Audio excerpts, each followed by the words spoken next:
Hey, Katie. Hello. Hi. Katie, we are not live streaming tonight. It's not allowing me, but we are recording it and can post it tomorrow morning. Excellent. Thank you. No problem. And I have 6:30, so I'm going to start the webinar. Okay, sounds good. And we'll give people probably 2 or 3 minutes just to get in. I'm gonna Sounds good. grab some more water. Okay.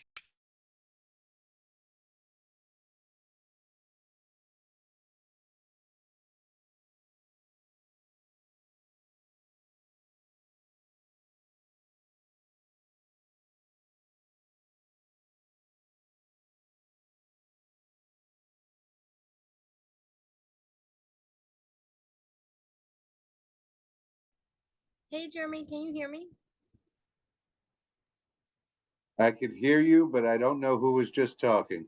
This is Tara. I'm trying to get my video to work, and for some reason, of course, it's not letting me. So I'm just working on that. So I apologize for the blank screen.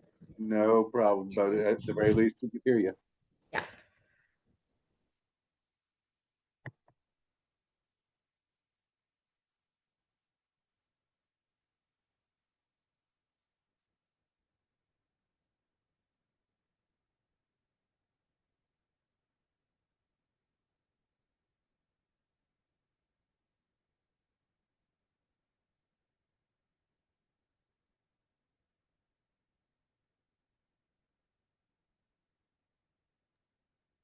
Okay, I think we might get started. And I know that we are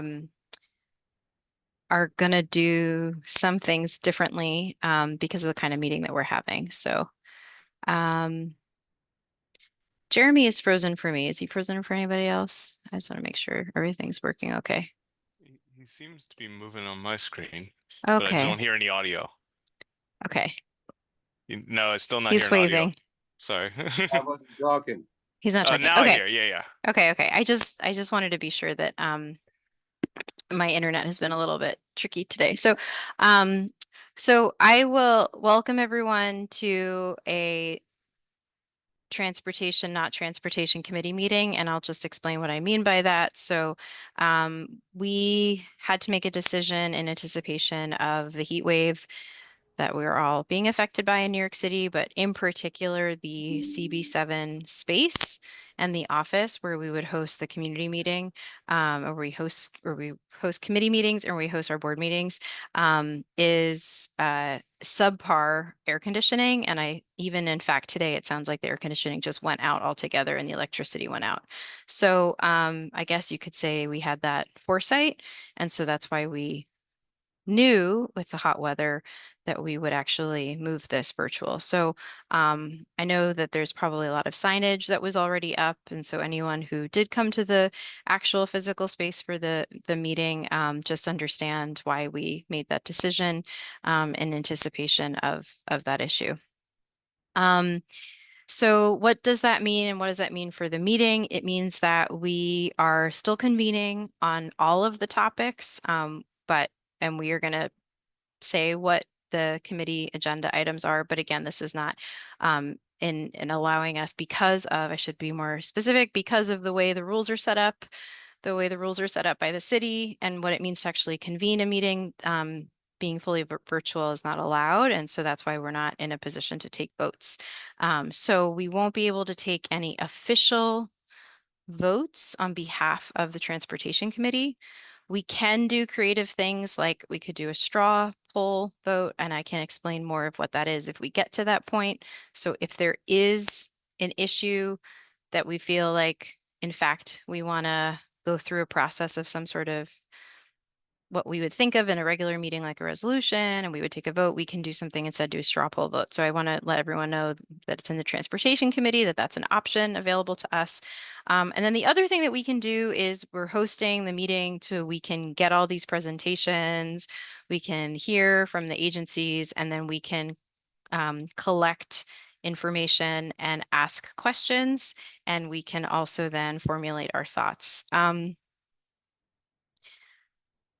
we have two other sort of issues that I should highlight, which is that we do have amendments to a meeting minutes, but we wanted to do, but John, I don't think we can actually do that because we're not officially meeting as the Transportation Committee.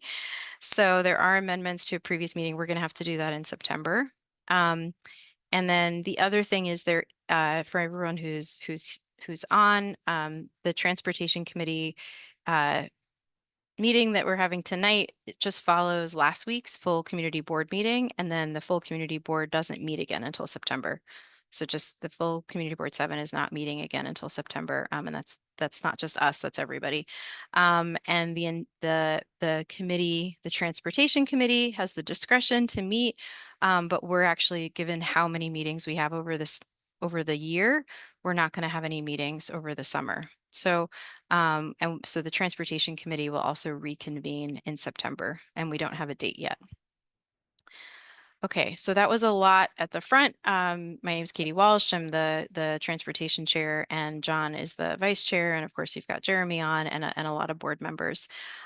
So because it's not an official meeting, we're not going to do roll call. And so I just want to put that at the front. And then I want to just ask Jeremy, if, again, this is not an official meeting, but is there anything else that you want to just let us know about running it that we should keep in mind? Just to let everybody know that we are not live streaming tonight. For some reason, it wasn't allowing me to do it, but we are recording the meeting, so it will be posted to YouTube tomorrow. It's not available tonight. Great. Okay. And again, we don't want to be in this position. We're in this position because the situation in the actual boardroom is untenable, and it's not safe for anyone to be in that space. So that's why we're fully virtual tonight. Okay. So with that, John, do you want to add anything? Because then we can just go straight into the agenda items. No, the only thing I had was change the minutes, but since we can't take any official action, I'll hold off until September. So, yeah. But I guess, do we have our DOT folks here? Yeah. We do. Okay. So again, I will just verbally say this. So we have a couple things. Thank you for all of the presenters that are here. I know I can see Emily Riquelme is our liaison from DOT, and I know there's other DOT folks here. But so the agenda item we're covering tonight is Fifth Avenue Street Safety, DOT. We also have the 65th Street project that DOT is going to share. We have committee discussion on 3rd Avenue street safety improvement projects, and then the Brooklyn Greenway project under construction. The change that I'm going to make is move the Brooklyn Greenway project up and have the committee discussion on 3rd Avenue street safety improvement be the last thing. So that if yeah, as a courtesy to the presenters. So I will, Emily, I don't know if you need to say anything, or if you just want to go ahead and just introduce yourself and then get started. Thank you. Yeah, name's Emily Riquelme. I am the community liaison for Community Board 7. I'm going to pass it over to Dennis, who's going to present tonight. Thank you, Emily. Hello, Community Board 7. Hello, Transportation Committee Chair and Co-Chair or Vice Chair, Katie and John. My name is Dennis DeVertin with the DOT. I am a city planner for the Office of Livable Streets, and I'll be presenting on a curb management project for 5th Avenue. Is that okay? Cool. I'm going to share my screen. Send request. Request has been sent.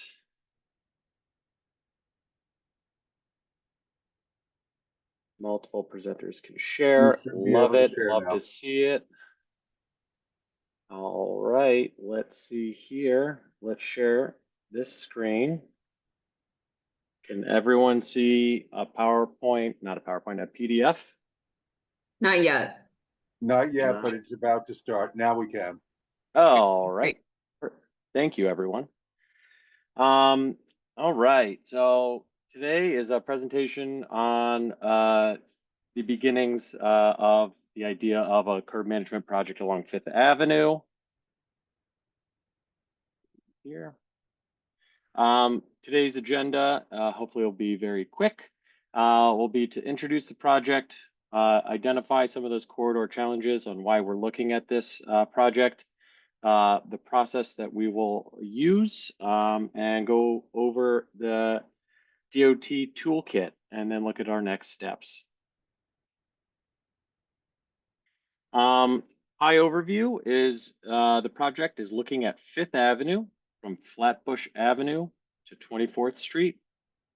Because it's a high activity corridor with limited space, making curb access challenging on a Vision Zero corridor. And our outcome is to do curb lane management with safety upgrades, with a timeline to do our outreach and feedback currently, to design over the winter and spring, and come and present that design back next spring, and then implement next year.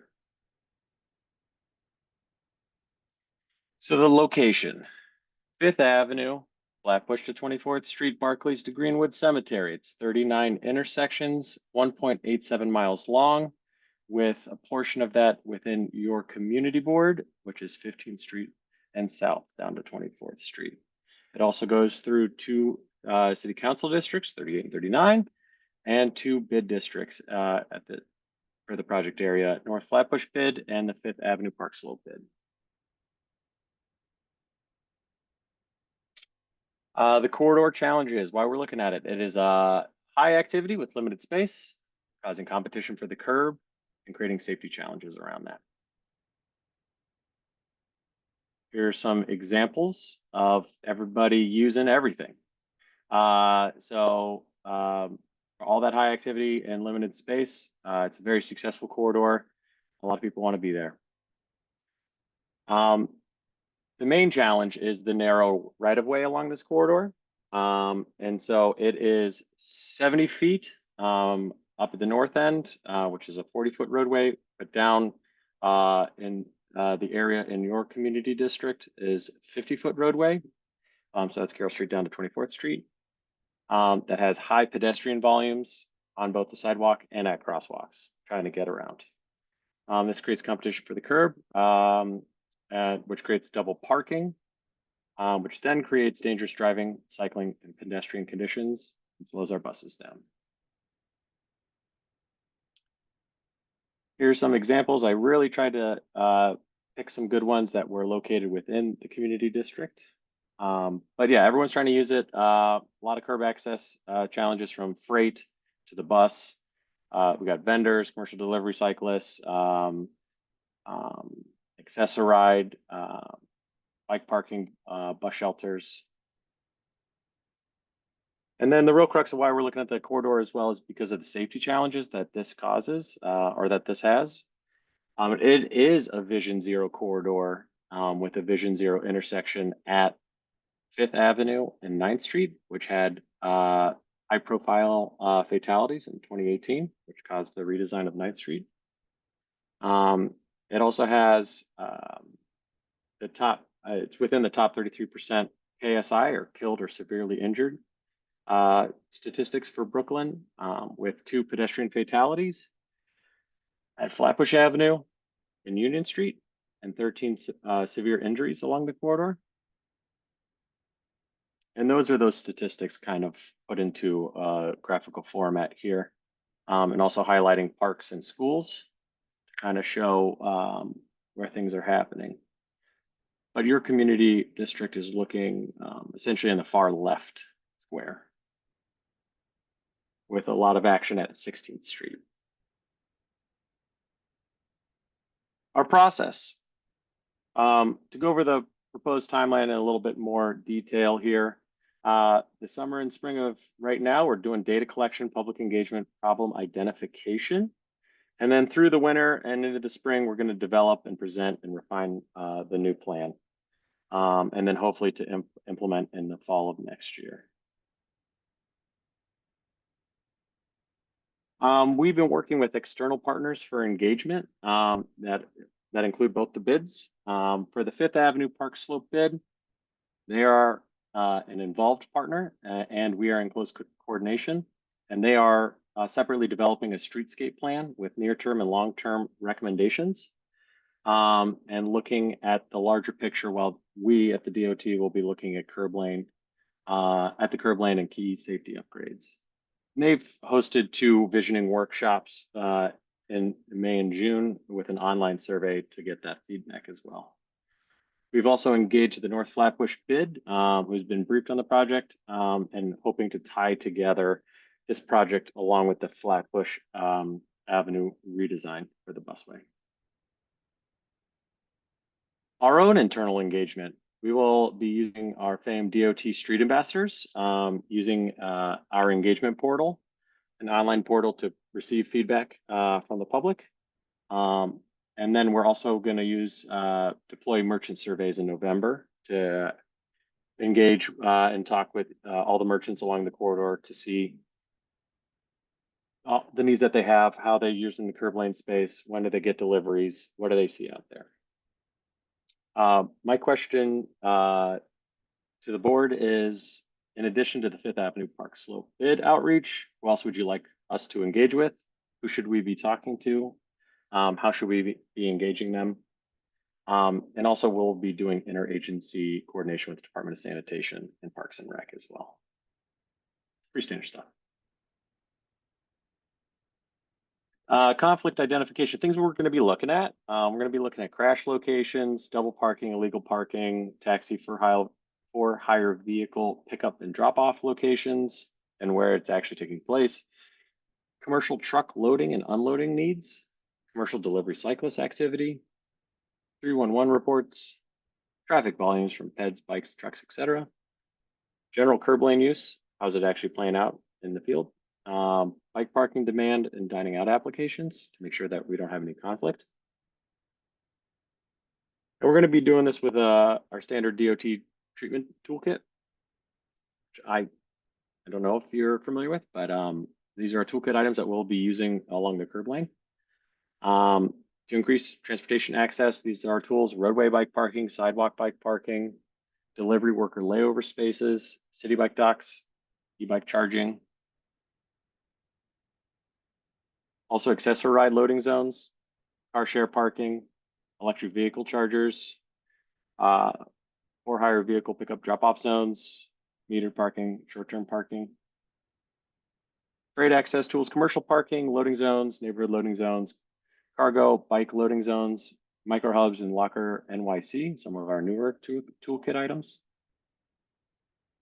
And our public realm and safety tools, daylighting, curb extensions plus bike parking, street seats, sidewalk seating, and containerized waste. And lastly, the next steps, which will just summarize this again, is to continue our outreach and feedback and do our public engagement right now. And then through the summer and fall, begin to draft those upgrades, collaborate with the bid to synthesize their feedback. I've been engaging all the internal teams to make sure that everyone is aware of the project, and if they have other things that we can not compete for the same curb lane space. And then through the winter and spring, return back to present the draft design to receive and incorporate any feedback to then implement in the fall. And that's it. I'll open it to Transportation Committee Board. Questions? Thank you, Dennis. And maybe you could, I think you're going back through stuff. Okay. So I'll tee up and just say that you'll probably have a bunch of feedback. Just to reiterate for people, you're asking for who to talk to, what public engagement should look like. I think your timeline's are really helpful. We have to state the situation we find ourselves in Community Board 7 is we don't have a Third Avenue street improvement plan. And we had that design presented to us in November of 23. We voted on it in February of 24. And DOT has never come back to us with a design for what we voted on for street Mhm. improvement on Third Avenue. So, and we went into that in the spirit of trying to turn a new leaf in good collaboration. There were Mhm. there were street ambassadors, there were merchant Mhm. intercepts, Community Board 7, elected officials, like folks like we did, you know, engagement, flyering, like to support DOT's process. Mhm. And they have failed to, DOT has failed to deliver any Third Avenue street improvement plan. So one of the things that is really challenging is trying to look now at the Fifth Avenue street improvement project and plan when Third Avenue is just languishing and nothing is happening. And Mhm. that roadblock was because of engagement from the Brooklyn Chamber of Commerce.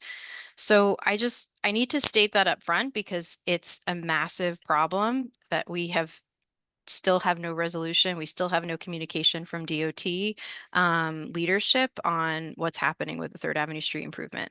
So I want to acknowledge that and then say that because of what happened with the Third Avenue street improvement project with Brooklyn Chamber of Commerce, foiling a process, that's the biggest issue that I would raise. And I'm, you know, all of this is publicly documented. I'm not saying anything that's, you know, kind of Mhm. out of Mhm. turn. So there's also for the Fifth Avenue Street Improvement Project, I would say there are the number of schools, right? If you're thinking about, I'm sure we have a list, and Jeremy has his hand up. But I think we just have to be very practical about like how what community anchor institutions and schools and others are there that we really should engage with. Mhm. And then the last thing that I would say is this touches Community Board 7 and it's a piece of Community Board 7. Mhm. But this is an issue that is really bad on Fifth Avenue, particularly as you go further up. So like 36th Street and up into the 50s with Yep. congestion, with safety, with Yep. lack of enforcement. For sure. So I'm coming to my conclusion in my question, which is just the question is anything that you talk about doing down there, like the down there being the yellow section that you have on the screen right now, what does that mean for the rest of the corridor heading further into Community Board 7? Thank you. And then John and Jeremy, and then there's going to be other hands that go up that want to ask questions. Fantastic. So Thanks. I'm gonna address what you did first before it totally leaves my brain.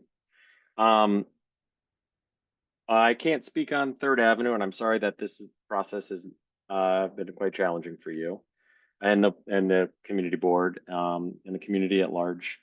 Um, I can only assume that Emily from our borough commissioner's office is someone that you can engage with to get those answers with, which I assume that you've done. But moving beyond that, the reason that we stuck up here mainly was a lot of the coordination with the Fifth Avenue Park Slope bid, which is the majority of this yellow.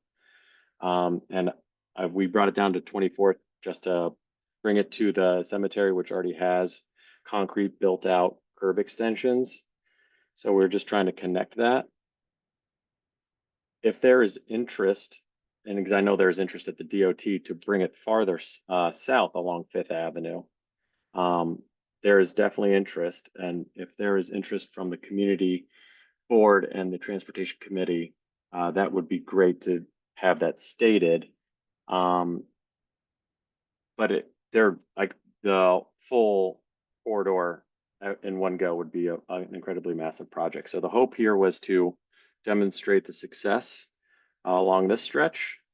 And if there is an appetite, if there's interest to continue that success all the way down Fifth Avenue, I'll state that. I would love to work with the board to know who the anchor institutions are. I bet we could figure it out, but I want to know who we should be talking to from from the board, because I think that means a lot. And then we can engage them and make sure whatever we do along the curb lane, that their needs are being met. And that's what we're trying to do along the whole entire corridor, is just making sure that we are just reevaluating, making sure that it's actually meeting the needs of the community as we are taking a look at that curb lane use. That answer the questions? Yes, thank you. I I'll go. also just wanted to acknowledge your point on the Third Avenue improvement project, Katie, and DOT has not come back to the board with a full presentation of a full proposal, and we are aware of that. Just reiterating, as we have kept saying or are saying, is that we are still conducting outreach. And as soon as that outreach period is concluded, we will come back to the board with a full proposal. However, there's no scheduled timeline to give right now. Jeremy, I can go to you, and then the next, John. Or Thank John, you. sorry. Yeah, go ahead. Yeah. Jeremy, you can go first, and then I'll go. I appreciate that, John. So 3 institutions immediately come to mind. The Greek and Latin School on 18th Street and 5th. Fifth Avenue Committee, which has the supportive housing facility on the corner of 16th Street, and Mixteca, which is located just off the corner of 5th Avenue and 23rd Street. So they should all be looped in at the very least. Those are just the ones that immediately come to mind. I will also point out that we are still waiting for all aspects of the 4th Avenue project to be completed. Here we are 7 years later. It has not been completed, and that's still going to be a couple of years before it's finished. So my question here is, what do you anticipate the build-out time is for this project? And do you expect it to be in stages where we have painted curbs before we get, for a significant period of time before we have full build out with concrete? Thank you, Jeremy. And previously, thank you, Emily, for chiming in. So the 4th Avenue is a capital project that's outside of what my world is. So we're in SIP world, which is paint. So these will be done in as shown in the toolkit, like the daylighting curb extensions and the curb extensions with bike parking. They will be done in our standard paint and delineators, and they will be hardened with granite blocks or planters if there's a maintenance partner. The general theory is that most of our projects hit the trajectory of getting on a capital plan, that they will be built out in concrete in the long term. But currently in this project, that is not part of the project. Right now, it's just looking at the curb lane space and looking at using the toolkit items that were presented, which would be paint. Did that answer the question? Well, it answers my question, but not my concern. My concern is, as we see on 4th Avenue, paint doesn't block anything. Flexible delineators do not block anything. So we're hoping those granite blocks do. But yes, very much agree with that statement. The hope is that these toolkit items are something that we can deploy quickly, and then they will be done within the implementation season of next year, at the end of next year, which could be done, this whole corridor could be done in a matter of a week or two, as opposed to a multi-year capital project. That's the intent. I will note the concern that paint isn't concrete, and it's a challenge to keep it cars out of it. Go to John and then Jerry. Okay. All right. So thank you for bringing this project to us and for laying out the timeline. I wanted to follow up on a couple things that Katie and Jeremy have mentioned, and that is in terms of your outreach plan, how how are you working with the schools, and also for your ambassadors, what languages are they going to be speaking? Our street ambassadors, thank you, John. Our street ambassadors are required to speak more than 2 languages to actually have the job. So we will deploy street ambassadors that will speak the language of the community. And if you have any in particular, I bet they very much know what is needed in the community.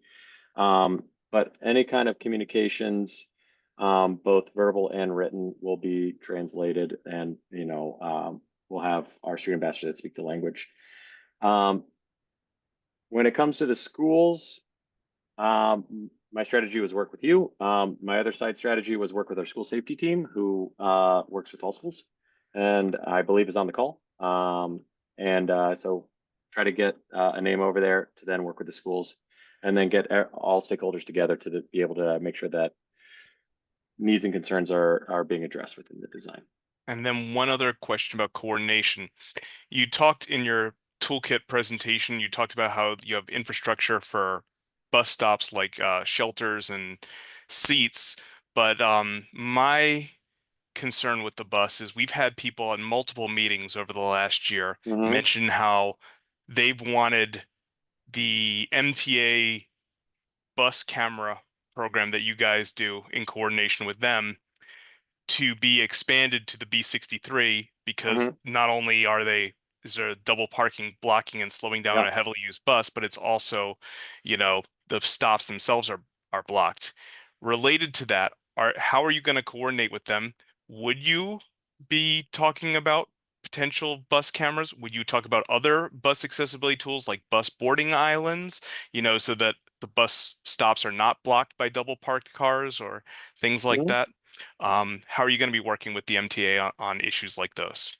Yeah, John, great question. The beautiful thing is, it's actually, we work closely with the MTA.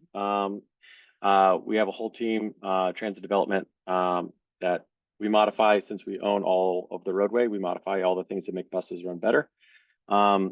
So we could do that all in-house. I will say the roadway, as described here, is too narrow to accommodate a bus boarding island, just to get that out there. When it comes to bus cameras, that is actually automated enforcement, also in-house at the DOT. I do not know if or when it will be deployed on the B63, but it's something that we could investigate. And I'll say one last thing on that. In terms of the roadway being narrowed, where I work, by Jerome Avenue, they actually have bus boards that narrow it down to just one lane, and there's like no room for passing or anything like that. So I don't know if that type of model is possible here, but I would encourage you to look at that and see if something like that would work, if you can do that, because, bus boarding can be a big challenge on Fifth Avenue. So, all right, thank you. Thank you, John. And I will only comment a little bit as you're listening to your child, which I totally get that as well. I have 2 small ones myself. Is that it would probably require a one-way conversion to still allow for the physical space for that to work. Just a heads up. Thank you. Okay, Jerry and then Jamie. Okay, Jamie was before me. Okay, go for it. Hi, yeah, thanks for the presentation, Dennis. Most people kind of scooped me for many of the things I wanted to say, but I can reiterate for the sake of emphasis, that automated bus camera enforcement just keeps coming up over and over again as something that the community deeply wants on Fifth Avenue. So, like, if there's any possibility of including that, I know we don't have like a painted bus lane, so it would be double parking enforcement, not bus lane parking enforcement. But I do know that the DOT is also piloting that sort of thing. And if there's a pilot for it, our community does want it. It's come up in countless meetings so far. Thank you so much. Yeah, I think you'll find our community board pretty receptive to this. We, as you may know, passed a universal daylighting resolution. It was 1 vote shy of unanimous in our board. So this kind of safety upgrades we want them so badly that you may experience some hostility, because we want them in other places in the district, and not in projects that predominantly serve wealthier districts, which is, I think, part of the dynamics at play in this meeting. And I know you recommended continuing it farther south. Immediately south of this project, there's a sort of dead zone on Fifth Avenue where there isn't that much double parking and not that much street utilization. But there's a hot zone between 39th Street and 49th Street where the street life is incredibly active. There's probably at 5:30 p.m. between 5 and 6 double parked cars per block, almost for that entire 10-block range. And is something that often comes up at our community board meetings. So, a similar treatment, some interventions to reduce the double parking burden and improve bus speeds in that specifically Fifth Ave from 39th to 49th would be really greatly appreciated down the road. Jamie, if I could just say from 36 to 49th. Oh, yes, 30. Okay. Is the school and the bus depot. Yes, that's right. 36 to 49. Thank you. Received. This is great. This is actually very positive that the demand for safety upgrades is being drawn down. People want it. This is good. All right. Thank you so much, Jamie. Jerry? Yes, thank you. Jamie, you say a lot of stuff that I want to say, but instead of extended, I think my first question is, right, I do agree with Jamie, right? I'm looking at the Fifth Avenue corridor, 16th Avenue and beyond is a bunch of people that got more money than me living there, right? Why not extend it, or why not start from 60th Street to 24th Street, from south to north? That's my first question, and I have another question after that. We can investigate that. I think the only reason that it didn't go farther is that projects can, when they become too large, they have to be broken up into multiple phases. So there's no reason for it not to be a phase 2. Yeah, but I think my concern is same as Jamie, right? I know that neighborhood. I got a lot of friends living there. It is more wealthier than most of the people living in the 39 and down to 60th Street. Right? Why focus in that area instead of the other area? But I'm sure you will come back with me that. The second question is, right, doing this design, right, are you guys going to have designated food truck locations for food truck to stop? Because right now on 39 and beyond, it's unbelievable. Food trucks, there's like 3 or 4 food trucks in one block, taking up all the parking space and so on. I'll quickly address the first one. This was because we were in close coordination with the Fifth Avenue Park Slope bid, which was essentially how we were going to meet a lot of the constituents and stakeholders along the corridor. But that's just how it started. Doesn't mean it can't go farther. So if that, hopefully that answers your questions on why we're starting at the north end. But that's it. That and the safety data together, they were like presenting a corridor for us to investigate for curb lane management and safety upgrades. And the second question was food trucks. I mean, that we're just starting the process. We can, and through the outreach and merchant surveys and what we hear from the community through the outreach portal, if that is something that we'll look into is curb lane and parking regs to help mitigate that. I do not believe that we have regs, but Emily might know this, or someone else on the team, but I can investigate with our borough engineering. We have food truck specific regulation. Yeah, we'll take the comment back and see what we can do. Okay, I'll go. We've got another board member, Cynthia. I think you have your hand up. Yes, I just want to add what Jerry was saying about the food trucks. We actually had a public safety meeting and DSNY was there. And Fifth Avenue, at least 39th to 60th Street, is actually a restricted area for food trucks. And it has been an issue. So if you're planning to come this way, I think it's something that's going to be very important to consider, because there are some blocks that have 3 or 4 food trucks on the same block. Combined with the trucks that make deliveries, the double parked trucks that are making deliveries day in and day out. Never mind blocking bus stops and everything else makes it very challenging. So it's a big issue with the food trucks from 39th Street to 60th Street. From 46th to 54th, there's 10 of them within a 6-block radius. And like I said, when the assistant commissioner came from DSNY, he had said it's actually a restricted area for that. And if any food truck community were to come, it would have to be maybe in that dead zone that Jamie mentioned earlier, between 24th and 36th, it could be considered, because that's also not part of either bid. Right. Okay. Thank you. Thank you. So I want to say that I know that we're going to probably have other questions that are coming in from the public, and we also there might be people who catch this recording after. I'd really encourage you to email the community board, and we'll post the email as well. We collect this information and then we can provide it as part of our comments to DOT.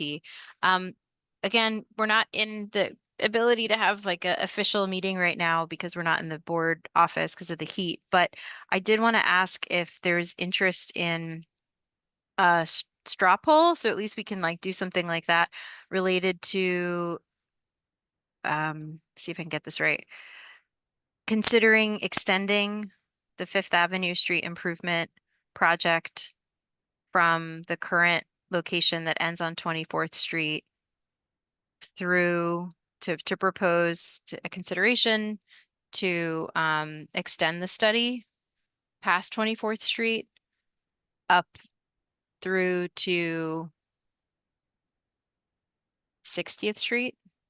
And I just wanted to get in again, this is not official business, but I just wanted to get a reaction Katie, that. our district extends down to 65th. Maybe you want to, since it's the Just entire includes district, accept that. Why not to include the 65th. entire? For the study. Okay, so then a straw, again, this is all like doing this in a different kind of way, but proposing that the street safety improvement review and design and consideration extends from 24th Street through 65th Street on Fifth Avenue. So John, I mean, this is a straw poll, but do you have the any, straw you want poll, to? should we have use the raise hand function? Yeah, that's probably a good way to do it, I think. Okay. Jeremy, any other guidance? We've only ever done this one other time. I agree. I can call names and take no vote, but if you want to take a vote or somebody else wants to, that's not an official count. It's not an official count, but you could take the names of the board members who are on, right?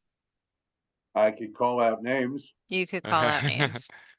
Okay, so yes, so that's the proposal for the straw vote, is to consider the Fifth Avenue Street Improvement Project to extend from 24th Street down to 65th for the length of the corridor, for the study to consider what safety improvements could be taken. And Jeremy, I'd love to get your help. So a yes would be to support that. So this is not an official vote, so I would say it's whatever you say it is. Yeah, you're asking for people to agree with that statement. So yes would be agreeing with that statement. Katie, I want to point out that since this is not an official vote of the board, if you choose or somebody else chooses to present it to the next board meeting in September, it would need a second because it's not endorsed by the committee. Thank you. You asking for a second now? I think if you ask for a second, that means it's some sort of official process. So we're not doing that. So we're just doing a straw poll, and then we're just gonna call on those board members that are here if they support that. A hypothetical, yes or no? Correct. Yes. Should I call? Katie? I don't know if her audio is working, but I say yes, Jeremy. Thank you, John. Okay, so we will call the list. If one of you wants to take a vote tally, well, that's none of my business. Let's start with Katie Walsh, Yes. John DeLuper, Yes. Joan Body, Yes. Pat Ruiz, Yes. Cynthia Jaffers, Yes. Faye Walker, Yes. Gabino Escamilla,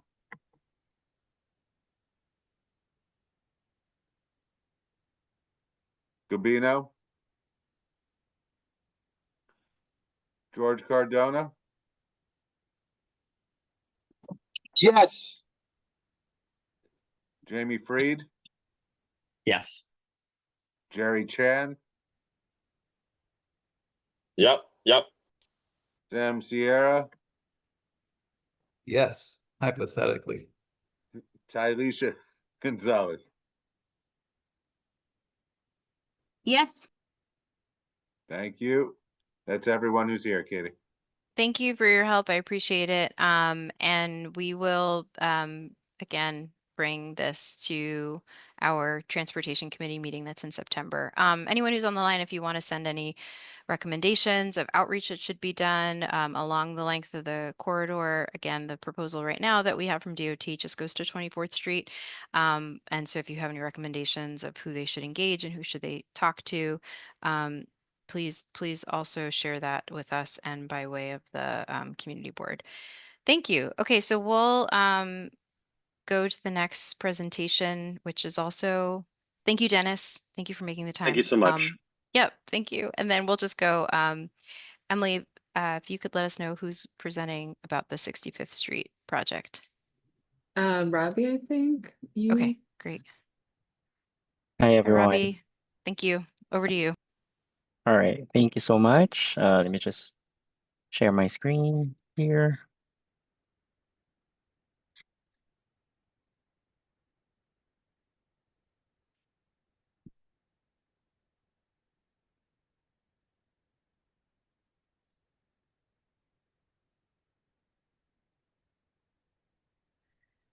We can see it, and yeah, now it's in Awesome. full screen. Yeah. Thank you. So yeah, good evening, everyone. My name is Robbie Gomez, and I'm a project manager with the School Safety Unit at DOT. And our team is dedicated to making streets safer around schools across the city, mainly through engineering and street redesigns. Before we dive in, I just want to clarify that tonight's presentation is not part of the broader Third Avenue Corridor project. What we're sharing are site-specific safety improvements focused on the area around 3rd Avenue and 65th Street. This part of the neighborhood sees a lot of foot traffic with several schools and playgrounds nearby. Right now, the conditions just aren't safe enough, especially for people walking. And that's what we're working on to change. We'll start with a quick overview of why this location is a priority for us. Then we'll walk through the photos of the current conditions, so you can see what we've observed on site. From there, we'll lay out the proposed changes, explaining how each one is designed to address specific safety issues that we've seen. And finally, we'll close with a summary of the benefits and look ahead of what's next. There are a few key reasons this location rose to the top of our list. First, it's surrounded by schools. MS 936, PS 503 and 506, and PS 971 are all within a short walking distance. That means heavy foot traffic, particularly during arrival and dismissal. Second, 3rd Avenue and 65th Street are designated truck routes with large vehicles regularly passing through in this area. We've seen repeated conflicts between those vehicles and people walking, often in areas with poor visibility and long crossings. We've also heard consistent concerns from the community during the BQE North and South planning process, where many local voices pushed for better pedestrian safety and connectivity in this very area. This project builds on that feedback by responding directly to the risks the community pointed out.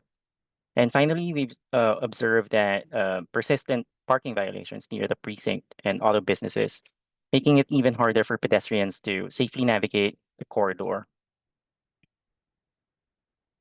So between 2019 and 2023, there were 56 reported injuries in the project area, including 1 pedestrian fatality. Around 20% of those injured were either pedestrians or bicyclists.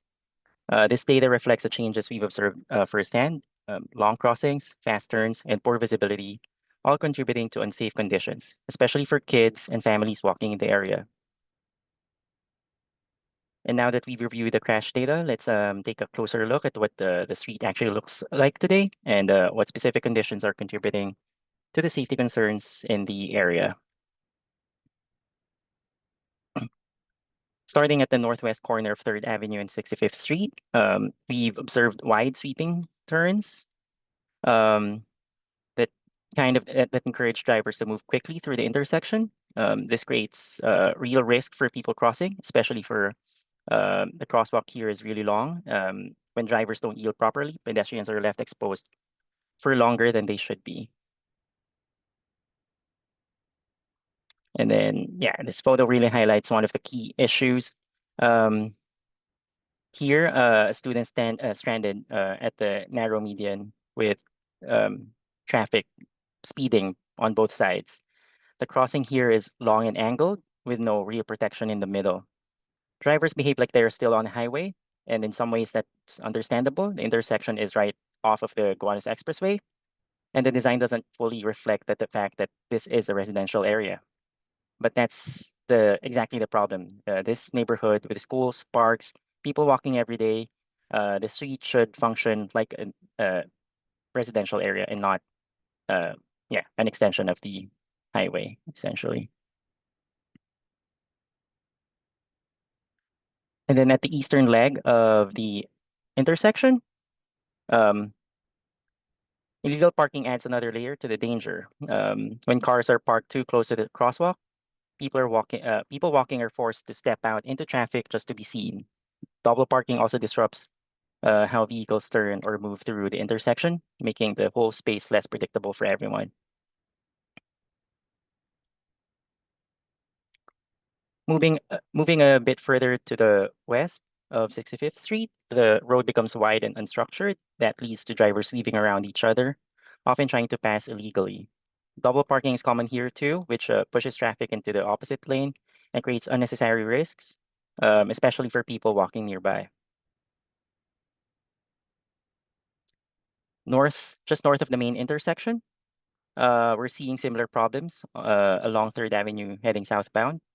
Traffic is disorganized. There's no clear lane structure, and wide turn angles make driver behaviors harder to predict. Visibility for pedestrians is limited, especially near the parked vehicles. And at the intersection of 3rd Avenue and 64th Street, there's a missing pedestrian connection to the Tom Joy soccer field. There's no clear or safe way to cross here, and limited cues for drivers to slow down or yield.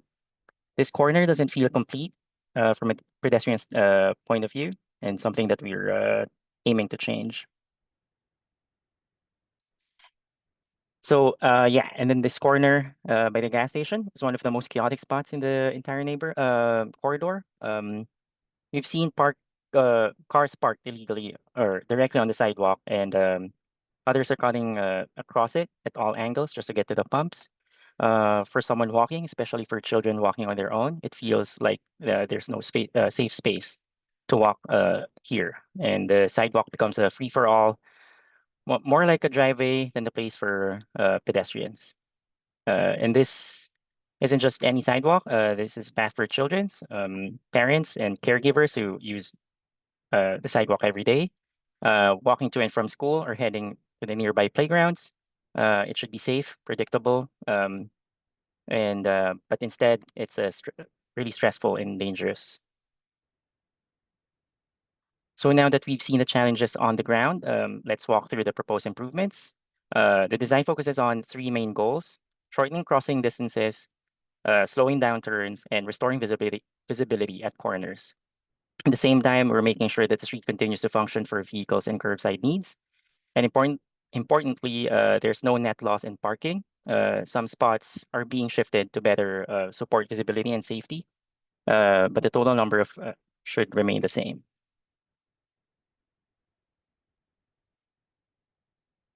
So at the main intersection of 3rd Avenue and 65th Street, we're proposing a set of intersection-wide safety upgrades designed to make it safer and more predictable for everyone. We'll be adding painted curb extensions at all 4 corners. These help shorten the distances for pedestrian crossing the street, while also tightening the turns for drivers, which slows vehicle speeds. We're also removing one southbound travel lane between 64th and 65th Streets. This section carries relatively low traffic volumes, and our traffic analysis and modeling showed that removing an extra lane will not impact vehicle flow, but it will help calm speeds and make the intersection feel more manageable. These types of changes are never made lightly, and they're always based on data and engineering review. On 65th Street, between 2nd and 3rd Avenue, we're widening the parking lanes. That gives more breathing room between parked and moving vehicles and helps reduce mid-block conflicts.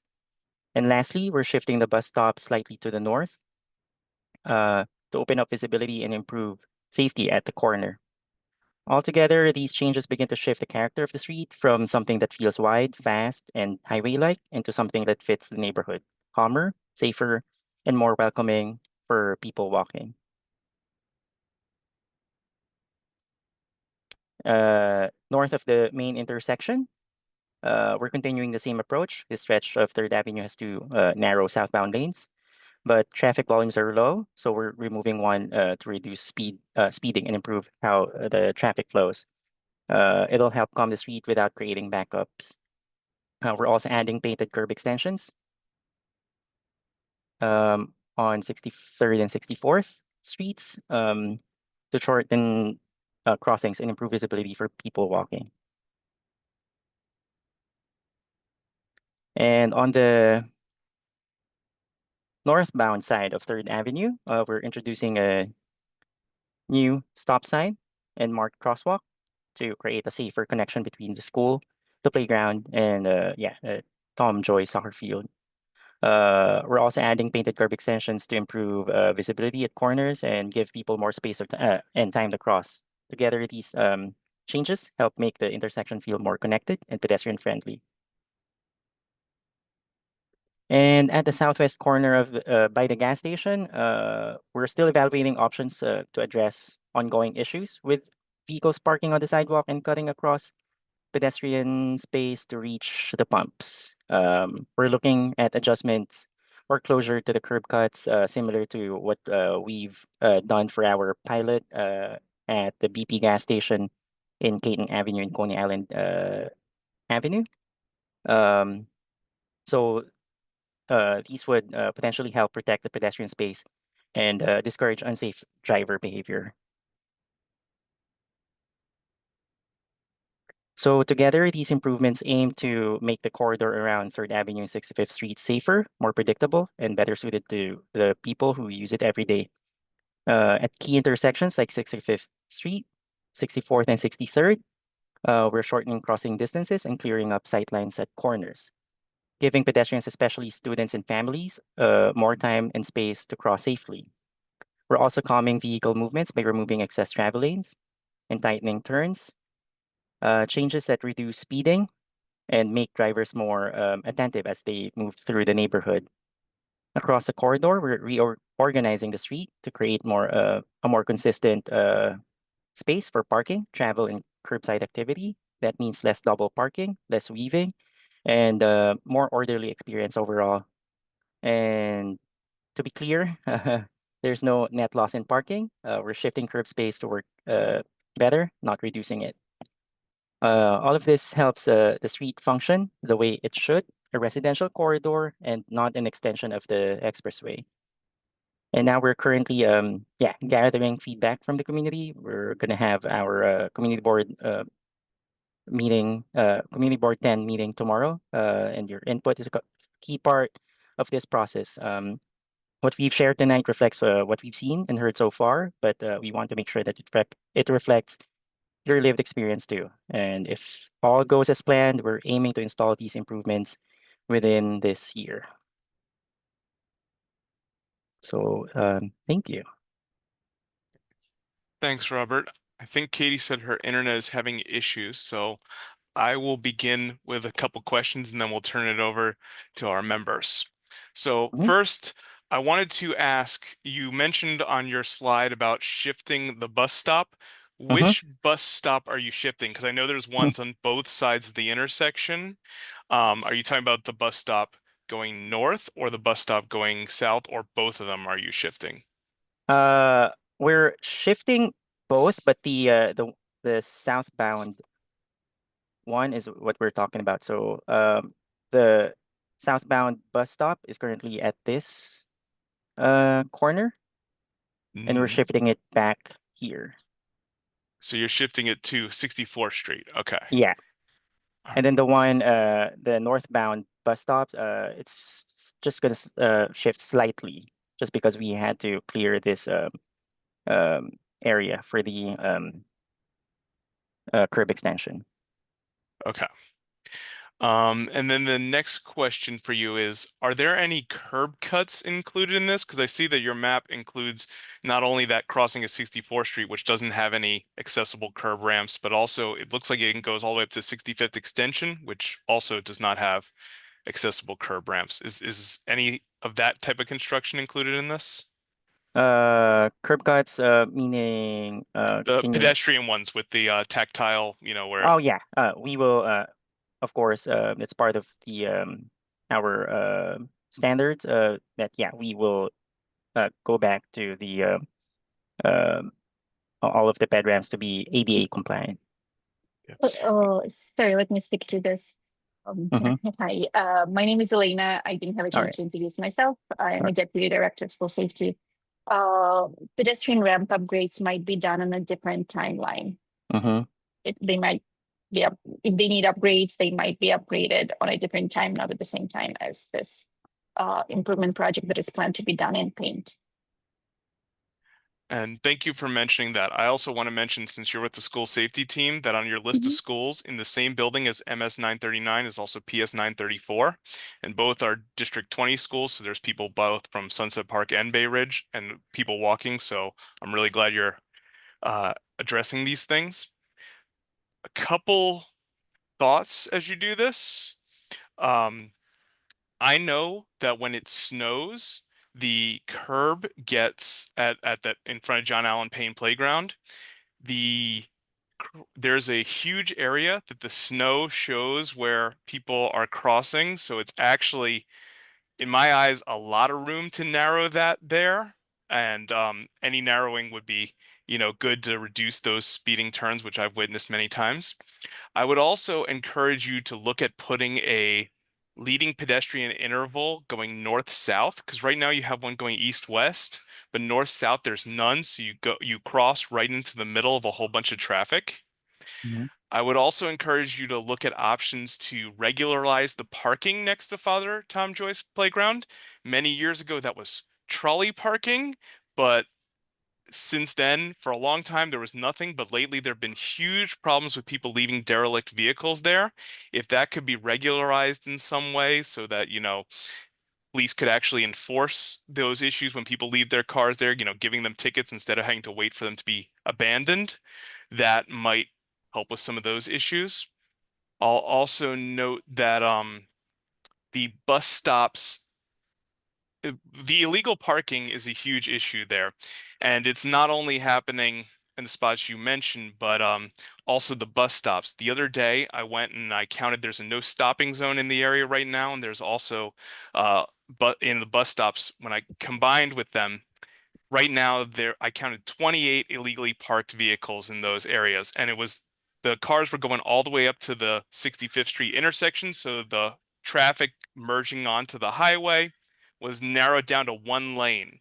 So anything that you're doing with the paint curb extensions needs a minimum of the granite blocks, but really needs to have contingencies for putting this in concrete and maybe even using tools like bollards to prevent sidewalk parking, because there is a lot of sidewalk parking in the area.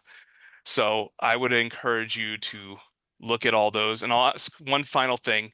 How is this going to work with the current construction happening on the Owl's Head Viaduct? I know the state is doing stuff in the Tom Joyce. They're doing it on the Bay Ridge Towers.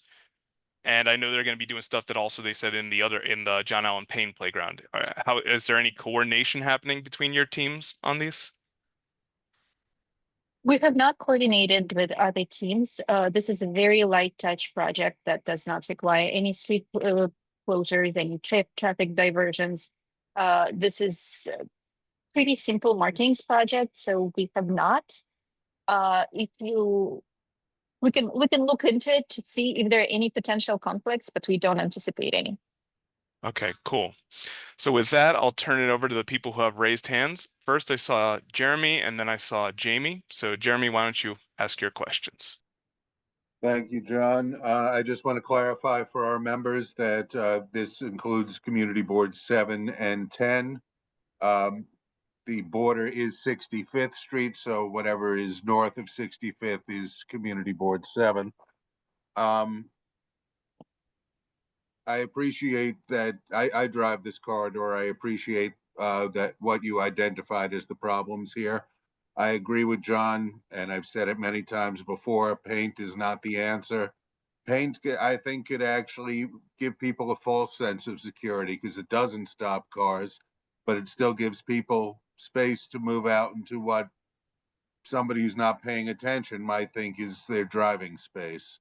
So paint in and of itself, I don't think makes things safer, even though it marks out the area that should have safe pedestrian space. I specifically want to talk, though, about the treatment at 64th Street.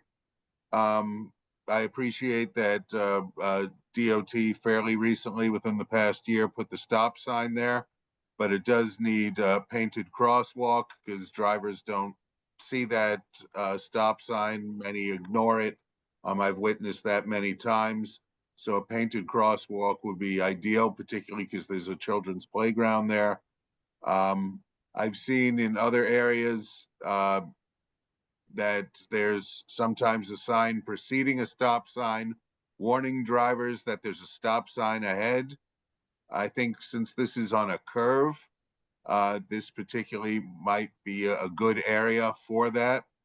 With regard to John pointing out the various areas where there are a lot of illegal parking, no parking signage would be very helpful. Because right now it's a no man's land and we're not getting enforcement because it doesn't say no parking. So if we could get no parking signage, I think that would be very helpful. Going further down 3rd Avenue on the medians, going down to 61st Street, I believe, there's often parking on that, but there's no parking signs on that. So I think that would be helpful as well. And then finally, there's a pedestrian underpass beneath the highway ramp, which leads right to that crossing at 64th Street. And that is also very often parked illegally, but that's blocking an entire pedestrian underpass. I think one bollard would do the trick there. You wouldn't be impeding pedestrians or bicyclists or anybody who uses it, but you'd be impeding the one illegal parker who chooses to block that pedestrian space. And that's it. Yeah, thank you so much, Jeremy. Yeah, we'll definitely look into the curb management and yeah, and all of your comments for the project. So moving on to Jamie. Yeah, just I also wanted to comment on the painted curb extensions because our community has several of those on 4th Avenue. And on 4th Avenue, about 1 in 4 of them has a car parked in it at any given time. I've biked it a couple times and counted because and I checked the cars and a majority of them are either police cruisers or have police placards. And I actually noticed in one of the pictures you showed in this very PowerPoint that there was a police car parked on the sidewalk, which suggests that paint and no parking signs will cause this to, I think, just be prioritized parking for NYPD officers. And it just, I want to reiterate the need for granite blocks and planters or some sort of hardened infrastructure to keep the parked cars out. We definitely will have plenty of granite blocks here, extra granite blocks here. We're aware that sometimes police parks not where they're supposed to. We currently do not have a community partner for planners. If community board has any suggestions for us, we're happy to reach out to them. We would love to see planners. We do need a dedicated entity that will take care of them. We're happy to provide planners. We need someone that will Maintain. water them, maintain them. Mhm. Maybe one of the schools.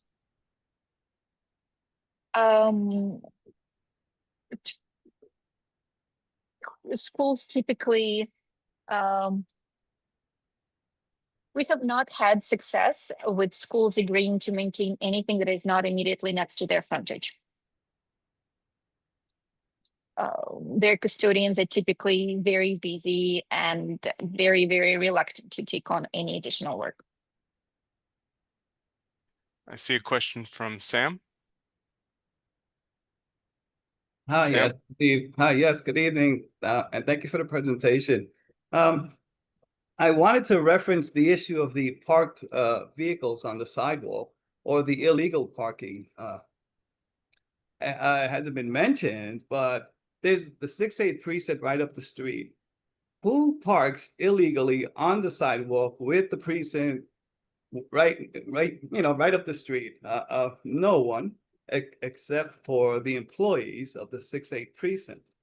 At some point, some agency, I don't know if it's DOT, sanitation, or the boards combined, are going to have to at some point speak to the CO at the 6-8, because those vehicles belong to the employees from that building, and I just needed to state that. Thank you. We're in absolute agreement with you. I think this is a much larger discussion for a different time.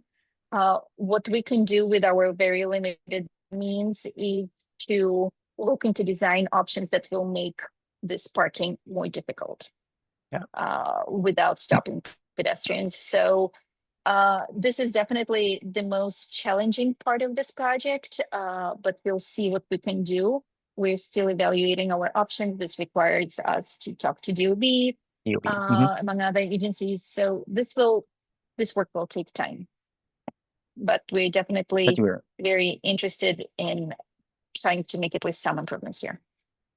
And can you refresh us on what the timing was for this project again? I think you had that on one of the early slides.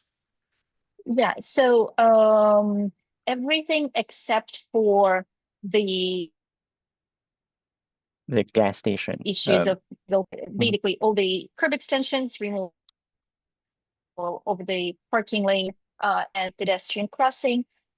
We would like to install these improvements before the end of the year. As to the gas station, we don't have the exact timeline on it. We will keep you posted. Sam, your hand is still up. Did you have anything else? No, I'm sorry about that. Okay, no worries. Thank you. So in that case, seeing no other hands, I would encourage everyone who has joined or everyone who views the webinar after to send any of your feedback to bko7@cb.nyc.gov. We're happy to pass it on to DOT to consider it. And DOT, we're looking forward to hearing more about your timeline specifics. So you don't need any kind of vote for this or anything, do you? Because I know we can't do any right now since we're in the virtual format, but does DOT need any votes or letter of supports or anything like that? We'll Emily, get go back to please. you on that. Yeah, I don't think so for tonight, but. Okay, so then if you're not looking for that, then and since we can't take a real vote for now, everyone send the feedback. We'll be in contact and looking forward to hearing more. So moving on to the next item. Katie, is your internet it's doing a little better? it's a little bit better. So we'll just go to the Brooklyn Greenway and then we can do 3rd Avenue after that. Thank you very much. Thank Take you so care. much. We'll be in touch. Thank you. So do we have is DDC on presenting? So I'm here as a representative of DDC. Unfortunately, I've not been able to get this camera to work, so I do apologize for that. I'm the CCL for the HWK 1048D project, which is essentially the same thing. So I'm just gonna share my screen. I wanna first apologize. My graphics are not as fancy as DOT. It was very nice, but I just wanna say that. Are you Tell her guys able to see it? you would send the presentation. I already have it up. Okay, perfect. Mine is just a brief overview of what we've completed because our project has been underway for quite some time, since 2020. We are nearing the end of it, so I don't have anything as far as what we anticipate doing, with the exception of a very small piece, simply because we're already close to the end. Jeremy, am I able to scroll it, or will you be scrolling through? Because I don't see any option to Yeah, move I it. have to scroll it. Just tell me Okay. next. Yeah, you can go screen. to the next.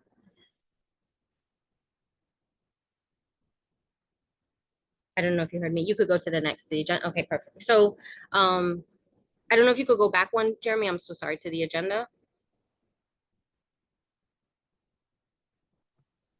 Let's see if I can. Or if you want me to try and share my screen. Yeah, maybe you should, because it's not Okay. letting me go backwards. I'm gonna send to share my screen. I got to give you permission. Yeah, Hang I'm on. sending the, So let me stop. do you Let me guys see it? stop mine. We can see yours. Just Okay. if you can make it larger. Yeah. Is this, there you go. Sorry, guys. Do you see it now? Yes. Yeah. Okay, perfect. So on the agenda, we'll just be going over the data, why the project is necessary, the community benefits, map of work area, our construction overview, and then the end is just essentially reiterating that I'm the CCL and how I've notified the community, as well as my information should any of you guys need it, and then of course any questions. So we'll go straight into it. The project ID, as I said, was HWK 1048D. Also known as the reconstruction of Brooklyn Waterfront Greenway, Hampton Avenue. Our anticipated completion as of right now is September 2025.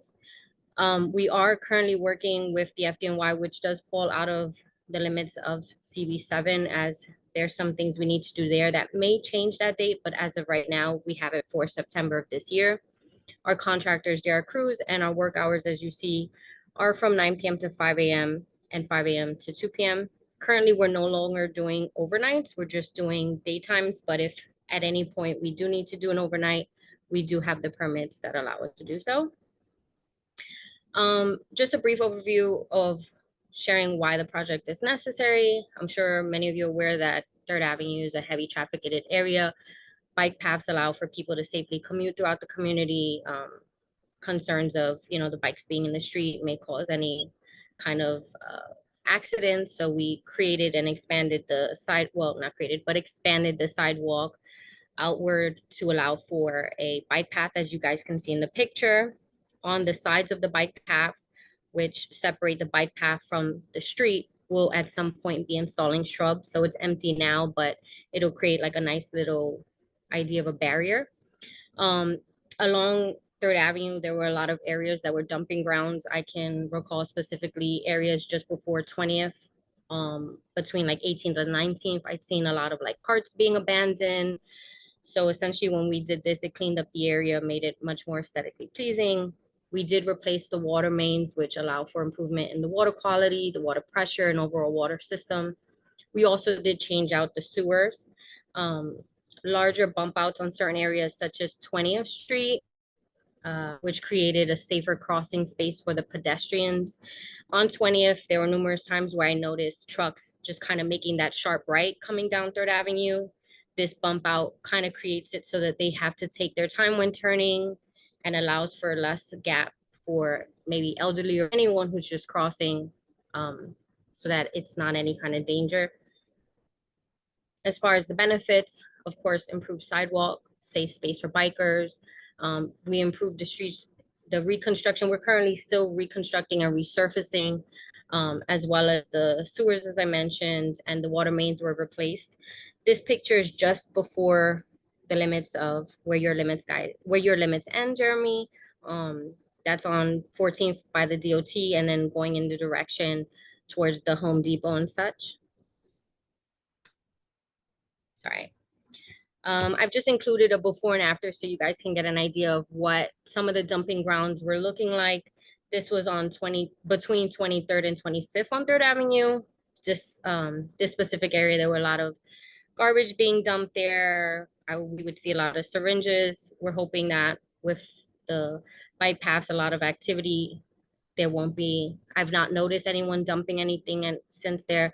Of course, the natural, garbage that may breeze over or whatnot, but overall it's been nothing like this since. I apologize for my very basic graph. This is nothing as in-depth as you guys had, which was very impressive, but this is just essentially a screenshot of the area that we were working in that fall within CB7. We are expanded a little outward of that, but that doesn't fall within Jeremy's CB. So we've worked all along 3rd Avenue. Our limit ends at 29th and goes all the way down to 18th Street. And then from 18th to 14th, which becomes Hamilton Avenue.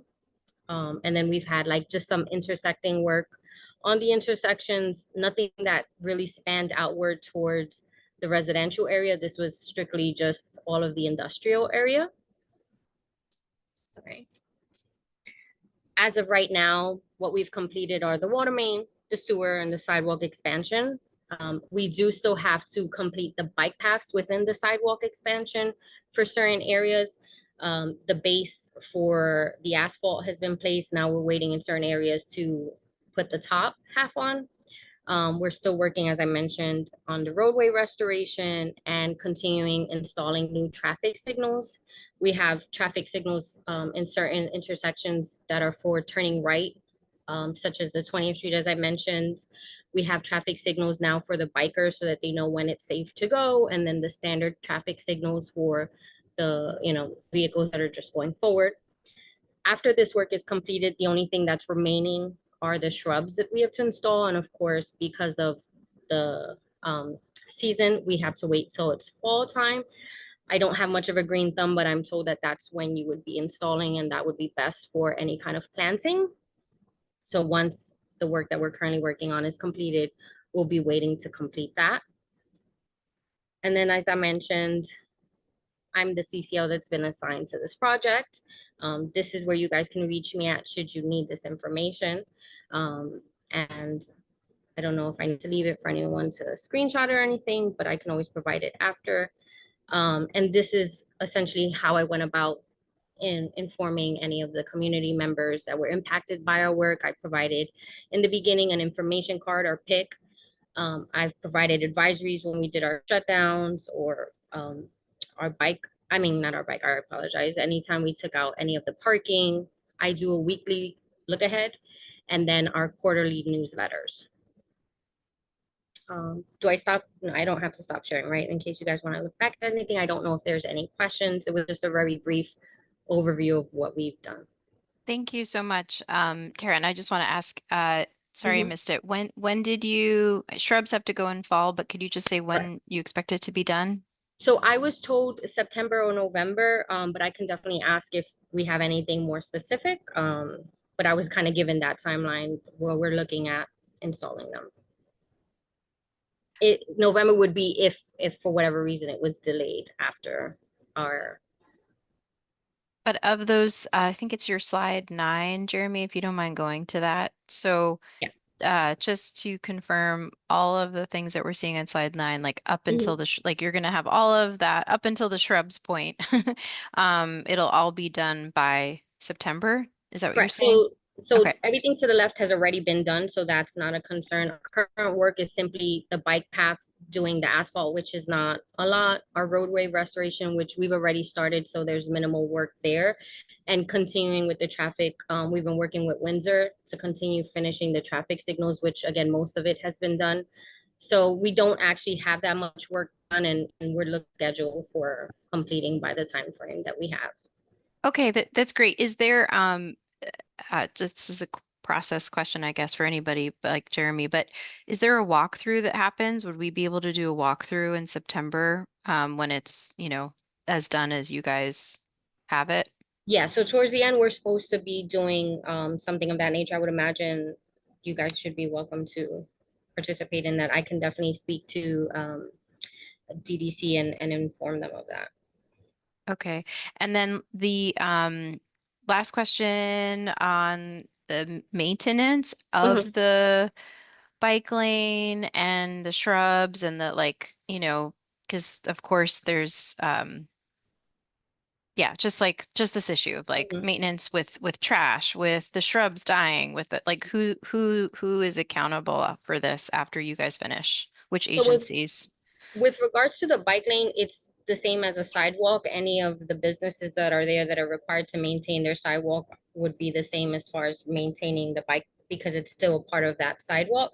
As far as the shrubs, to be quite frank, I don't know. I can ask DDC. I would imagine, I know there's always a back and forth between like parks and who does that, but I can definitely ask them because if I'm being honest, I don't know who would be responsible for maintaining it. I know within that first year, the contractor, I believe, is generally responsible for it, but then after the fact, I can definitely ask. Okay, and then if there's trash, if there's things that are blocking the bike lane, the businesses are responsible for making sure those are clear. Is that what you're saying? Yeah, because it's essentially like the sidewalk, right? So they're responsible for maintaining their sidewalk or they get ticketed. So it's a part of the sidewalk. So it does fall to the businesses to maintain Okay. the general sidewalk area. Okay, great. Thank you so much. I'll just go to other John and then Faye. Sure. All right, thank you. And I look forward to seeing the presentation, the PDF that you're going to send so we can include it with our minutes. I had a couple questions on this because I, prior to this meeting, looked up the design for the project that you have posted on the DDC site. And it talks about how compared to the before your construction, the sidewalk is supposed to be larger. Now, I don't know if it's because of those like red tactile buffers, but it's as a pedestrian, it feels smaller. With that in mind, I want you to confirm it is wider than the old version. So the sidewalk as a whole is supposed to be larger, which includes the portion of the bike path. The actual sidewalks, to my understanding, fall within the limits that are supposed to be allowed for an actual sidewalk. It's not going to be that we made it, whatever, like larger than whatever is allowed for a sidewalk. Yeah, But it is what I'm sorry, but the width of what a sidewalk's supposed to be. Okay, yeah, because I feel like a lot of them were 10 or 15 feet wide for pedestrians, but now it seems to be like 8 to 10 in most of the areas. So with that in mind, then, since you're talking about adding plants, will any of them go in that buffer area?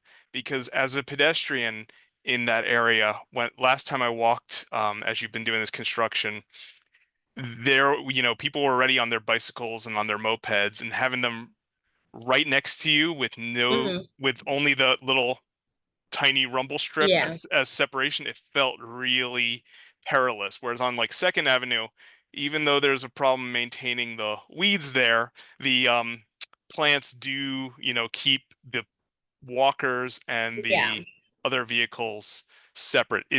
Are your plants going in that area, or how are they going to be distributed? Unfortunately, the plants are only going on the outer parts nearest to the street. But what I have been doing is working with the precinct that's in that area and met with some of the police officers so that they can actually start patrolling more often because apparently the mopeds and such are not supposed to be on the bike paths. These are strictly for bikes. So we are working together to kind of implement that, get the idea out that it's only supposed to be bikes. So that way it's not people coming at an insane speed alongside pedestrians. So I do know that would have been ideal to have in between you guys, but unfortunately they're only going on the outer parts.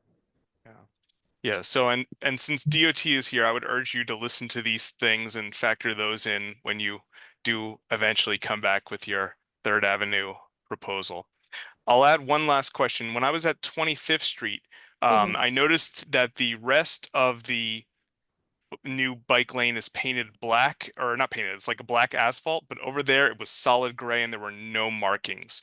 Was this part of your team? Was some local business trying to commandeer it, or what? Do you know what the situation there was? Yeah, so the parts that, because like between 20th and 21st, and then also by 25th, there's two sections that are there. The asphalt is not in existence, but it's because of the bus stops. So that was part of the plan. No one came in and suggested that. That was how it was called for.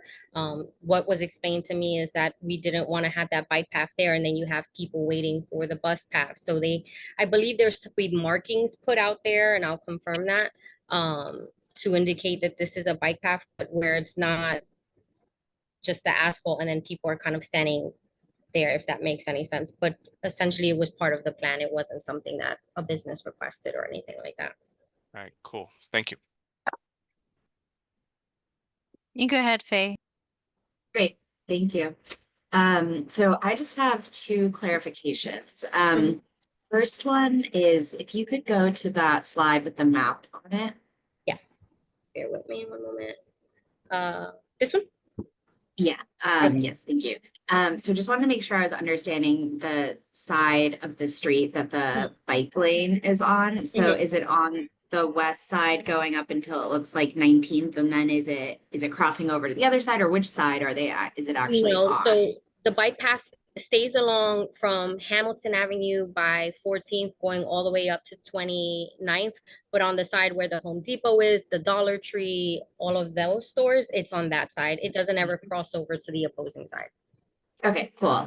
Great, thank you. And then I think, so the follow-up there is, could you give any more detail on what the bike crosswalks look like? You know, like, are those kind of the like pedestrian crosswalks next to a bike crosswalk, or are there like the stopping points for bikes to make turns, or just like what's the plans for bikes to cross Third Ave? So there is for every intersection, and that's a great point. I should have included those pictures. So I could always send you some pictures. There essentially it stops, and we have some bollards in certain areas so that they know it's an area to dismount where it's that kind of intersection. They don't go all the way to the corner of a block. They stop a few feet prior, so that way if there's people standing there to cross, they're not intersecting in that way. The idea is that they're to then dismount if there are people there, or even though I know they don't really do it, hopefully go around and not just, you know, barricade through the crowd of people, but it doesn't carry through. Hopefully that makes sense. Yeah, I think if you have any pictures, that'd be helpful, but also now that definitely. Now that I know that there's a path, I can check it out too. So thank you. I don't know if you can see here on that picture furthest to the right, that's a perfect example where the barricade is, because we were having a hard time in this specific area. That's where the Rossman Market used to be on 26th Street. We had to remove this little cottage that they had there, but once we completed the work, we have where you can see the barricades by the light post. That's where the end of the asphalt is, and then it has that whole open area where you can see you can either go across on the opposite side, or you can keep carrying down Third Avenue, and essentially that's kind of what they look like. Or in the second picture, you can see where it's the kind of like an open just concrete and the asphalt ends, and that's by the Dollar Tree over there. I believe it's a Dollar Tree if I recall correctly. And so it doesn't carry all the way to the ends of the corners. Hopefully that is a better depiction, but I can also send pictures. Great, thank you.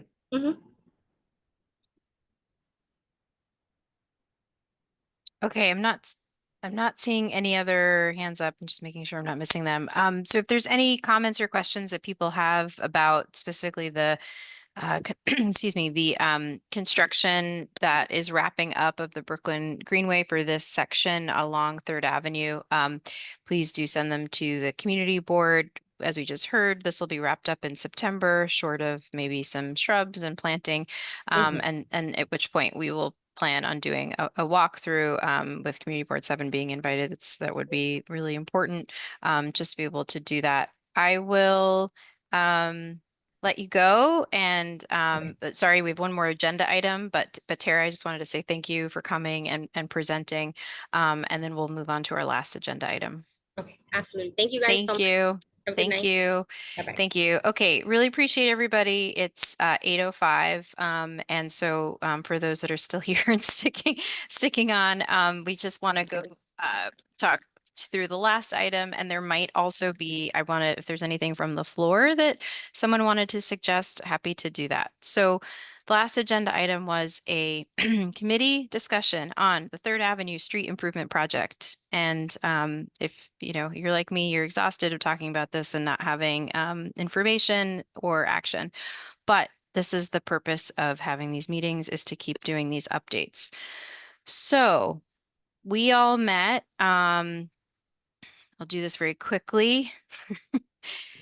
In November of 2023, after 2 years of DOT process with merchant surveys and meetings, there was a design options that were presented to the community board. There were 3 design options. Of those 3 design options, the safest one, design option 3, was voted on by the board and then passed by the full board in February of 2024. The DOT has not come back to the full community board with that design build out. They cited additional community engagement that they needed to do. The outcome of that is that it's a 1.5 years later and we still haven't seen any of these street improvement plans for Third Avenue. We identified at our April 28th meeting some actions. Following up with DOT to ask for more information was one. We just heard Emily. We haven't heard any more information. We haven't had official communication about the delay from Keith Bray, who's the commissioner, and we have nothing and no timelines. So that was one thing we said, was get more information from DOT. The second item we identified as a community committee is to be able to have a letter that we could write up, that we could use and ask for support to press for the build out. That letter is has not been sent yet. We had our council member, Alexa Vilas, who was supposed to have a meeting with DOT, and we still don't have information from Avilas about what happened with the meeting with DOT that was back in April. So I just want to say that was the second item, was to gain interest from having our electeds who also press for information for street safety improvement on Third Avenue. And then the last item was going to be, we suggested some sort of meeting or convening actually on Third Avenue in person. So I think that is the third item that we identify that we don't have a date yet for. I just wanted to bring everybody up to speed and see if there's any questions or comments. And John, please feel free to, do you want to add anything else? I think that you did a great summary of the issues, where we were at, what we talked about in that meeting, and where things are now. So I don't have any other questions at the moment, but we're curious to hear what the committee members and the other board members' thoughts are on the line.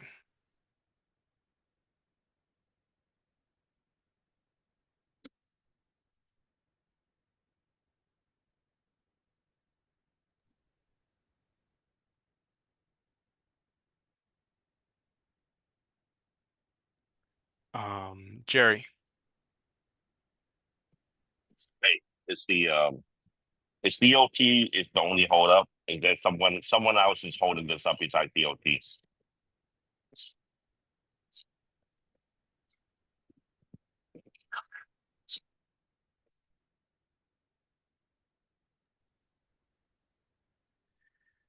I'm not sure how to answer that. It looks like Katie dropped off the line, but I know that DOT has said that they are continuing their outreach. I know that there's been reporting about other parties who've had, thoughts on the project or concerns and things like that. I'm operating on what I know, and I don't think I have enough details to speak for what DOT's thought process is. Okay, thank you. I mean, if there is someone else involved, right, I think that someone else or a certain group need to be in a transportation meeting and talk about it. Because this process, we spend a lot of time on it, and it's just being stalled right now. Yeah. I'm not venting on you, I'm just venting on the process.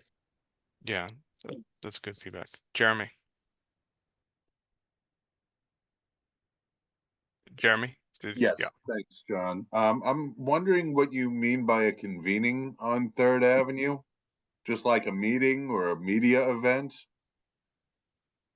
Is, I think at the April meeting, if I'm remembering right, people did talk about doing media, but they also, I think, talked about having like a walkthrough to show the issues again. So I think both of those were part of it. well, That's my right. recollection, but what are your thoughts? So what I wanted to say is the worst intersection in our community, the most dangerous one is Third Avenue and 60th Street. There just so happens to be 4 schools there. All those schools have lots of children. All those kids have lots of parents and siblings. Potentially, they could come to some sort of event. And I want to be careful because I am a city worker acting in my city capacity. But there may be some types of events that would gain the attention of the media rather than inviting them to, speeches. Thank you, Jeremy. Jamie? Yeah, kind of as well, segues well from what Jeremy said. There's been a lot of press on this. I think both Streets Blog and Gothamist have covered it. It's suggesting that the Brooklyn Chamber of Commerce is really the people holding up DOT and delaying them. And I know, like, recently there was an example where a pedestrian lane on the Queensboro Bridge was scheduled to open, and that opening was delayed. And people organized like a big community walk and bike over that lane, even while it was still technically for car traffic. People just kind of took back the street. And this is the kind of thing we could organize a march down Third Avenue, mobilize the sort of transportation alternatives community and the Reddit mob and the local schools. It's a bit of an extreme option, and I don't know if a community board meeting is actually an appropriate place to organize such Thank you for that, Jamie. This is not a community board sanctioned activity. So this would need to be something that, motivated community members do offline. Thank you, Jamie. Was there anyone else who had any thoughts on that? Again, as Jeremy just mentioned, this is not an official meeting, so we can't have any decisions or anything like that made. But yeah, there's a lot of thoughts, and I'm appreciating hearing everyone's thoughts and feelings on this. Pat, I see your hand. Yeah, I'm curious, what is the relationship with the Brooklyn Chamber and the DLT that's holding this up?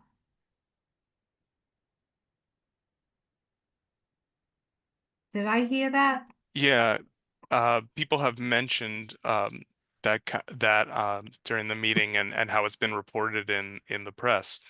I don't think I can speak to anything on DOT's. I can't speak for them. I don't know if their representatives are still online or if No, they have any thoughts. No. Emily, I don't think is online anymore. Yeah. So then, yeah. I'd be curious to know, Can I because just yes, say it briefly? yes. So after we passed our resolution, which DOT asked us to choose one of 3 paths, DOT told us they would come back to us in the fall with final design. The Brooklyn Chamber contacted them and said, was very angry and said that they weren't consulted and there wasn't enough outreach to businesses. And DOT, I guess, agreed with them and decided to slow walk the project and do additional outreach. John or Katie, if I left anything out, that's the sweeping picture, but thank you. I believe that's it. Thanks. Yeah. So I don't know. I don't have any other thoughts. Katie, I know you're back. Do you have any other questions, comments, concerns, other thoughts? I know our hour is getting late and I Yes. don't see any other hands. Yeah, so I just wanted to get everybody up to speed of again where we were. So we've pressed DOT for more information. We don't have it. You heard again tonight in the call that they said they don't have any timelines for when they're going to come back on the design, implementation, how much more consultation they're doing. We don't have anything. So those two other items, again, this was like a letter from the board with support from elected and representatives is our next step. And then I think that will be our next step. I know that this is something that everybody cares about in terms of street safety. So I just wanted to make sure that you know what's happening and you know where the progress is, and that you know that Community Board 7 in this committee, but also just broadly, is trying to push for this as much as we can. And now it's really getting our elected officials to take steps. So this is where I get to say thank you and appreciate everything that everybody does in support of Community Board 7 and the issues that all touch transportation. This committee outworks everyone and works so hard, and we thank you for your service. We want you to have a lovely summer. We don't plan to convene over the summer, and we will pick Transportation Committee meeting back up in September. And just a big thank you. Thank you. Thank you. And with Thank you that, all. we will adjourn our unofficial transportation meeting. Thank you, Good night, everybody. all. Thank you. Have a good Enjoy evening. your summer. You too. Happy Bye-bye. summer. Good Bye. summer. Bye.